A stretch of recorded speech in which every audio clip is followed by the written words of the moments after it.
Praeitą savaitę į mane kreipėsi vyras užpildydamas aplikacijos formą į vieną iš mano kurtų asmeninių programų Uždarau duris.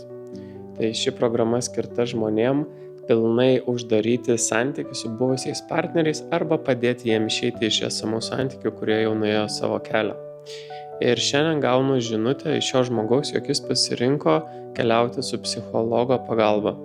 Aš šį pasirinkimą gerbiu, tačiau noriu paminėti, jog nes didžioji dalis žmonių renkasi šį kelią, bet ko psichologai neapima ir su kuo nedirba, tai yra energetinis lygmuo.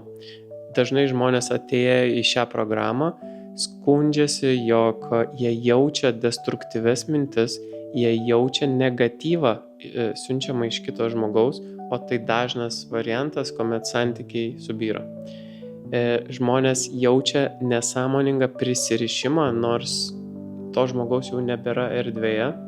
Žmonės jaučia nerimą, taipogi negali pilnai atsidaryti naujam santykiam.